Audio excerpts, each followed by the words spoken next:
जय हिंद प्यारे बच्चों, कैसे हैं आप लोग। उम्मीद करेंगे कि आप लोग बहुत ही अच्छे होंगे।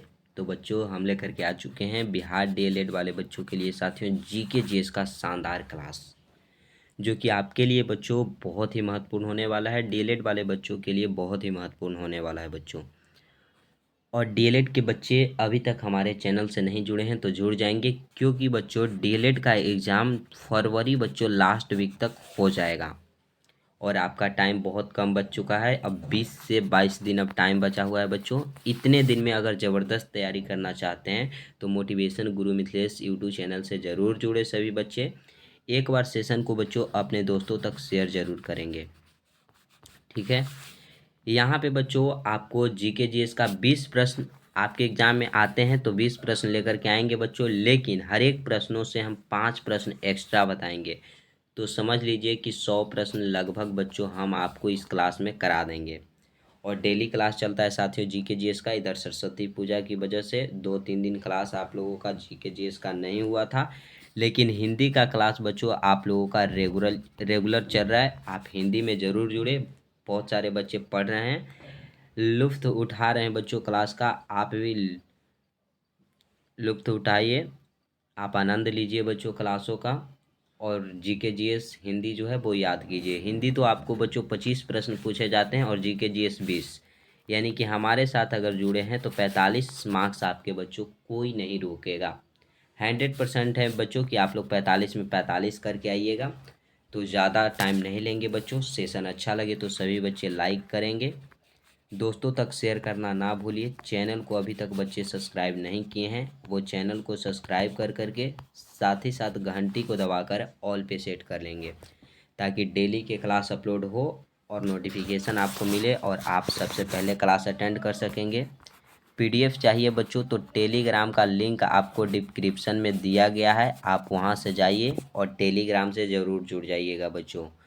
पीडीएफ और क्लास का इन्फॉर्मेशन मिलेगा। कमेंट बॉक्स आपके लिए ओपन है, आप कमेंट बॉक्स में ज़रूर कमेंट करेंगे सेशन आज का कैसा लगा और डेली का सेशन कैसा लगता है। तो चलते हैं बच्चों, पहले प्रश्न से हम स्टार्ट करते हैं, आप लोगों का टाइम ज़्यादा वेस्ट ना करेंगे। क्वेश्चन है मेरे प्यारे शेरनियों कि निम्नलिखित में से कौन सा राज्य तेल का सबसे पुराना उत्पादक है। तेल का सबसे पुराना उत्पादक राज्य आपसे पूछा गया। गुजरात, आंध्र प्रदेश, अरुणाचल प्रदेश, असम। बताइएगा बच्चों, बताइए बच्चों। तेल बच्चों, तेल वही होता है जो कड़वा तेल नहीं हो गया, सरसों का तेल, राई का तेल नहीं बच्चों, पेट्रोलियम उसे बोला जाता है। क्या बोला जाता है? पेट्रोलियम। तो पेट्रोलियम का अगर पूछ दिया जाए बच्चों कि सबसे पहली बार पेट्रोलियम की खोज कब हुई थी भारत में, तो भारत में बच्चों 1882 ईस्वी में सबसे पहली बार पेट्रोलियम की क्या हुई थी? खोज हुई थी, ठीक है बच्चों। और सबसे पुराना जो उत्पादक राज्य है वो असम है। असम में बच्चों तेल का उत्पादन सबसे पहले हुआ है, ठीक है। ऑप्शन नंबर डी राइट हो जाएगा। और असम में बच्चों एक स्थान पड़ता है डिगबोई। डिगबोई में आप लोग जानते हैं कि सबसे अधिक तेल अगर उत्पादन होता है पेट्रोलियम तो डिगबोई में होता है, वो असम में पड़ता है बच्चों। और डिगबोई में सबसे पहले 1901 ईस्वी में बच्चों तेल शोधक यानी कि पेट्रोलियम शोध कंपनी की स्थापना किया गया, जो एशिया का पहला पेट्रोलियम क्षेत्र था, ठीक है। यहाँ तक क्लियर है बच्चों। अगर पूछ दिया जाए कि जो हमारा देश भारत है ये अपनी आवश्यकता का कितना प्रतिशत जो है पेट्रोलियम अपने देश में उत्पादित करता है, तो बच्चों हमारा भारत अपने आवश्यकता का 18% पेट्रोलियम जो है हमारे भारत में ही उत्पादित होता है। क्लियर है साथियों यहाँ तक? बताइएगा। ऑप्शन नंबर डी को आप लोग टिक आउट कीजिएगा, ठीक है। कोई परेशानी हो तो कमेंट बॉक्स में ज़रूर बताइएगा बच्चों। शिव समुद्रम जलप्रपात किस नदी पे स्थित है? शिव समुद्रम जलप्रपात बच्चों अगर पूछा जाए आपसे कि किस राज्य में है, तो राज्य पूछ दिया जाए बच्चों तो कर्नाटक में है। कहाँ हो जाएगा? कर्नाटक में हो जाएगा। कर्नाटक में साथियों मक्का का उत्पादन सबसे अधिक अगर पूछे कि किस राज्य में होता है, कर्नाटक में। सोना का उत्पादन सबसे अधिक बच्चों कर्नाटक में। शिव समुद्रम जलप्रपात किस नदी पर है, तो ये हो जाएगा कावेरी नदी पर। कृष्णा नदी पर बच्चों अलमाटी बांध अगर पूछ दिया जाए, अलमाटी बांध किस नदी पर है, तो आप लोगों को बता देना है कृष्णा नदी पे है। ठीक है। फिर अगर बच्चे आपसे क्वेश्चन पूछ दिया जाए कि हीराकुंड बच्चा जी बांध बताइए किस नदी पे है, तो ये हो जाएगा आपका महानदी पे। महानदी पर बच्चों हीराकुंड आपका बांध हो जाएगा। महानदी को उड़ीसा का शोक कहा जाता है। उड़ीसा का अगर पूछ दिया जाए बच्चों शोक किस नदी को कहा जाता है, तो महानदी को कहा जाएगा। हीराकुंड बांध कहाँ हो जाएगा बच्चों, उड़ीसा में हो जाएगा। क्लियर है मेरे प्यारे शेर शेरनियों, तो बताइएगा। ऑप्शन नंबर ए को टिक आउट कर लीजिए।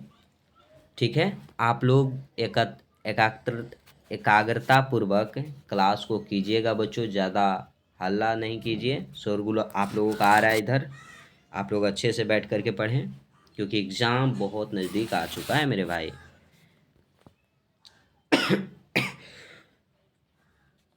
लोकतंत्र में कल्याणकारी राज्य की संकल्पना संविधान के किस भाग से ली गई है। लोकतंत्र में बच्चों कल्याणकारी राज्य की जो संकल्पना है वो बताइएगा संविधान के कौन से भाग से लिया गया है। भाग 1, भाग 2, भाग 3 या भाग 4। देखिएगा हम सभी के बारे में वर्णन करेंगे बच्चों। देखिएगा भाग 2 है, इसमें नागरिकता का वर्णन किया गया है। नागरिकता, कोई परेशानी बच्चों। भाग 3 की अगर बात करें तो इसमें मौलिक अधिकार का वर्णन है। मौलिक अधिकार।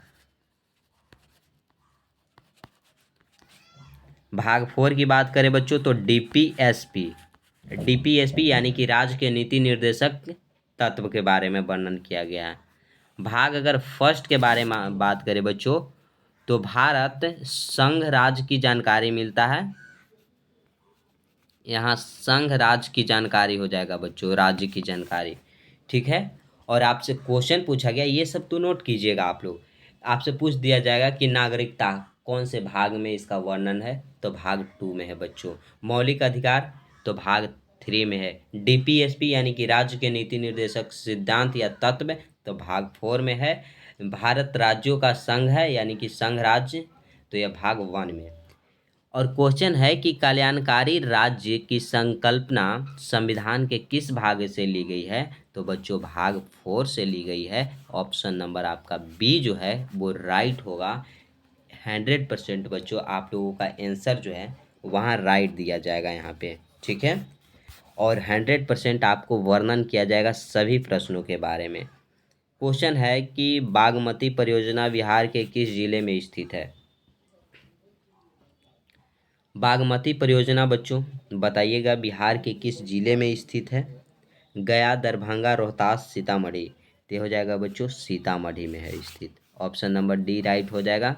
बागमती नदी एक है बच्चों, बागमती नदी भी है। आपसे पूछा जाएगा यह कहाँ से निकलती है, यह कहाँ में है, तो यह साथियों नेपाल में है। और ये निकलती कहाँ से, हिमालय से निकलती है। हिमालय से बच्चों क्या करती है, निकलती है। क्लियर हो जाएगा साथियों। ऑप्शन नंबर डी को टिक आउट कीजिएगा। अगला प्रश्न देखिए। क्वेश्चन कहता है कि विश्व की कितनी प्रतिशत जनसंख्या भारत में निवास करती है।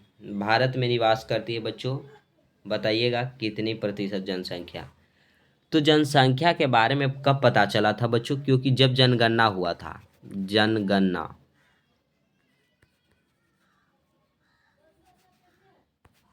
जनगणना कब हुआ था बच्चों, तो 2011 में हमारे देश में लास्ट जनगणना हुआ है। उसके बाद 2021 में होना था, तो लॉकडाउन की वजह से, कोरोना वायरस की वजह से नहीं हुआ। उस समय बच्चों हमारे देश में विश्व का 17.5% जनसंख्या जो था वो निवास करता था। यानी कि भारत का उस समय जो जनसंख्या था 121 करोड़ था। लेकिन अभी बच्चों अनुमान लगाया जाता है कि हमारे भारत में 141 करोड़ जनसंख्या हो गई है। और यह विश्व का सबसे अधिक जनसंख्या वाला देश हमारा भारत बन चुका है, जो कि चीन था बच्चों सबसे पहले। तो चीन को पीछे छोड़ दिया और भारत आगे निकल गया है जनसंख्या में। ऑप्शन ए आपका राइट है, याद रखिएगा। अगला प्रश्न आता है साथियों, निम्नलिखित में से कौन सा अधिकार भारत मौलिक अधिकार नहीं है? कौन सा अधिकार बच्चों मौलिक अधिकार नहीं है? अब इधर देखिएगा, हम बताते हैं बच्चों। स्वतंत्रता का अगर अधिकार की बात करेंगे साथियों, तो इसका वर्णन आर्टिकल 19 से 22 में है। समानता की अधिकार अगर बात करेंगे तो आर्टिकल बच्चों 14 से 18 में इसका वर्णन किया गया है। और फिर आता है आपका धार्मिक स्वतंत्रता का अधिकार, आर्टिकल 25 से 28 में इसका वर्णन है। ठीक है। और जो मौलिक अधिकार है बच्चों, यह कौन नहीं है? तो धार्मिक स्वतंत्रता का अधिकार मौलिक अधिकार है, लेकिन संपत्ति का अधिकार जो है बच्चों, यह मौलिक अधिकार नहीं है, क्योंकि यह मौलिक अधिकार था। मौलिक अधिकार था बच्चों, लेकिन यह 44वां संविधान संशोधन जब हुआ ना 1978 में, तो इसको मौलिक अधिकार से हटा दिया गया और इसको कानूनिक अधिकार बनाया गया। कानूनी अधिकार बना दिया गया बच्चों। तो क्या याद रहेगा आप लोगों को? और ये जो कानूनी अधिकार बनाया गया संपत्ति के अधिकार को बच्चों, जो आर्टिकल 300 क के अनुसार बना दिया गया है। क्लियर रहेगा? पहले इसका वर्णन आर्टिकल 31 में था। जो ये हमारा संपत्ति का अधिकार है, इसका वर्णन आर्टिकल 31 में था बच्चों, लेकिन आर्टिकल 300 क के अनुसार संपत्ति के अधिकार को 44वां संविधान संशोधन 1978 में मौलिक अधिकार से हटा दिया गया और कानूनिक अधिकार बना दिया गया है। क्लियर हो जाएगा साथियों? बी आप लोगों का आंसर राइट हो जाएगा। लुत्फ उठा रहे हैं आप लोग क्लास का बच्चों, तो कमेंट बॉक्स में जरूर कमेंट कीजिए। नेक्स्ट प्रश्न आता है, देखिएगा नेक्स्ट क्या कहता है प्रश्न। 7 नंबर, प्रथम विश्व युद्ध की समाप्ति के बाद किसके द्वारा यूरोप की अर्थव्यवस्था को पंजीवित करने का प्रयास किया गया? देखिए, प्रथम विश्व युद्ध हुआ बच्चों 1914 से चला 1918 तक, और इसमें बच्चों किसको पंजीवित करने का प्रयास किया गया? तो अमेरिका को पंजीवित करने का प्रयास किया गया। बी आपका राइट हो जाएगा। अगला अगला मेरे प्यारे भाई, अगला, भारत में खाद्यान्न उत्पादन की खरीद, वितरित और भंडार के लिए कौन सी एजेंसी जिम्मेदार है? कौन सी एजेंसी जिम्मेदार है बच्चों? तो भारतीय खाद्य निगम एजेंसी जो है वो जिम्मेदार है। क्लियर है? अगर पूछ दिया जाए बच्चों, पूछ दिया जाए कि टाइफेड की स्थापना कब हुआ, ये जो आपको टाइफेड दिख रहा है इसकी स्थापना कब हुआ? तो 1987 में हुआ बच्चों। भारतीय खाद्य निगम जो है इसकी स्थापना कब हुआ? तो 1965 ईस्वी में हुआ। नेफेड की स्थापना आप लोग बताइए, तो 1958 में हुआ मेरे प्यारे भाई। क्लियर हो जाएगा? ऑप्शन नंबर बी को आप लोग टिक आउट कर लीजिएगा। यहाँ तक क्लियर है? पूछेगा भारतीय खाद्य निगम की स्थापना कब हुआ? 1965। टाइफेड की स्थापना 1987। नेफेड की स्थापना 1958। ये सब प्रश्न आ सकता है। और प्रश्न बच्चों प्रीवियस ईयर्स हैं, प्रीवियस ईयर्स प्रश्न है बच्चों। निम्नलिखित में से कौन सा राष्ट्र कभी भी राष्ट्र संघ का सदस्य नहीं था? कभी भी राष्ट्र संघ का सदस्य नहीं था बच्चों। अगर राष्ट्र संघ की हम स्थापना की बात करें तो 10 जनवरी 1920 में राष्ट्र संघ की स्थापना हुई बच्चों। ठीक है। और कौन सा देश सदस्य नहीं था? तो बच्चों संयुक्त राष्ट्र अमेरिका जो था वो सदस्य नहीं था। और संयुक्त राष्ट्र अमेरिका के प्रधानमंत्री राष्ट्रपति बच्चों थे जिन्होंने राष्ट्र संघ की स्थापना किया, लेकिन संयुक्त राष्ट्र अमेरिका खुद राष्ट्र संघ का सदस्य नहीं बना। ऑप्शन ए को टिक आउट कीजिएगा। अगला प्रश्न देखिएगा, अगला प्रश्न क्या आता है। भारत का राष्ट्रीय पक्षी है, भारत का राष्ट्रीय पक्षी आपसे पूछा जा रहा है, क्या है बच्चों? तो ये सभी बच्चे जानते हैं, मोर है। ठीक है। 1963 ईस्वी में बच्चों मोर को भारत का राष्ट्रीय पक्षी घोषित किया गया। अगर पशु पूछ दिया जाए राष्ट्रीय पशु क्या है, राष्ट्रीय वृक्ष क्या है, तो वृक्ष हो जाएगा आपका बच्चों बरगद। बरगद। पशु आपका हो जाएगा बाघ। फल हो जाएगा बच्चों आपका राष्ट्रीय फल आम हो जाएगा, राष्ट्रीय मिठाई क्या हो जाएगा, जलेबी हो जाएगा। ये सब आप लोग याद रखिएगा। ऑप्शन सी राइट हो जाएगा।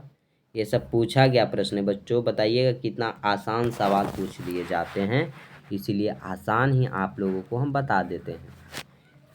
बच्चे एग्ज़ाम में अगर बैठिएगा आप लोग तो देखिएगा क्वेश्चन जो रहेगा साथियों, यहाँ से अलग एक भी प्रश्न नहीं रहेंगे। जितने भी हमने जीके जीएस का क्लास कराए हैं उनसे अलग नहीं रहेंगे बच्चों, एक भी प्रश्न अलग नहीं रहेगा।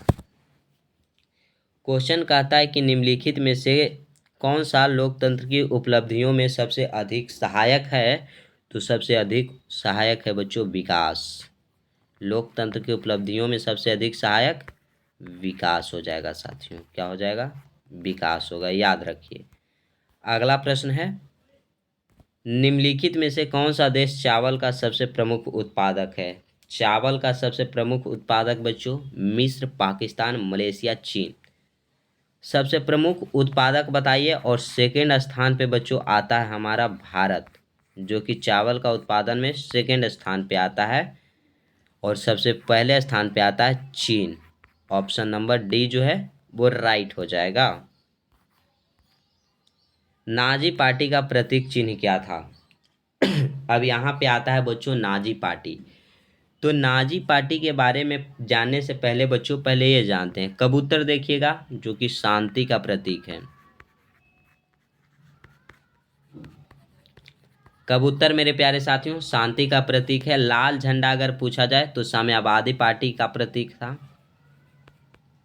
साम्यवादी पार्टी। क्लियर हो जाएगा साथियों। और ये जो नाजी पार्टी है साथियों, यह स्वास्तिक चिन्ह क्या है, नाजी पार्टी का प्रतीक चिन्ह क्या था, स्वास्तिक हो जाएगा। स्वास्तिक आप लोगों ने देखा होगा, ऐसा होता है, ऐसा बच्चों स्वास्तिक आप लोग देखे हैं ना, तो ये हो जाएगा। अब ये देखिए नाजी पार्टी की अगर बात करें कि यह कहाँ का था, तो यह जर्मन का था बच्चों, जर्मनी का था। किसका था, इसका संस्थापक हिटलर था। हिटलर के बारे में अगर जाने बच्चों, तो हिटलर अपने आप को आर्य समझता था। क्या समझता था, आर्य। आर्य का अर्थ होता है सर्वश्रेष्ठ, ठीक है। हिटलर की मृत्यु बच्चों, मृत्यु कब हुआ, 1945 ईस्वी में। हिटलर जर्मनी का चांसलर कब से कब तक रहा, तो 1933 से लेकर के 1945 तक जर्मनी का चांसलर रहा। ऑप्शन डी स्वास्तिक होगा बच्चों, ये याद रखिएगा।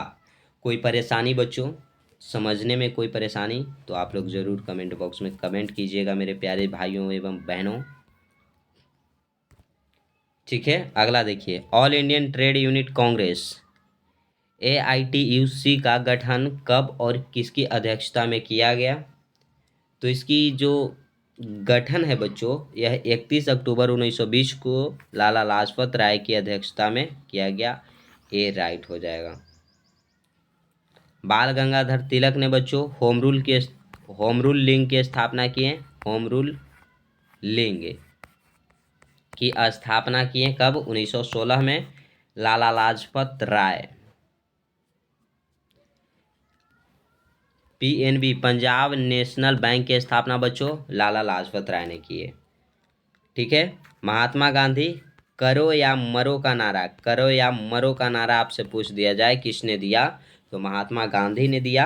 आप लोग ए आंसर को याद रखिएगा।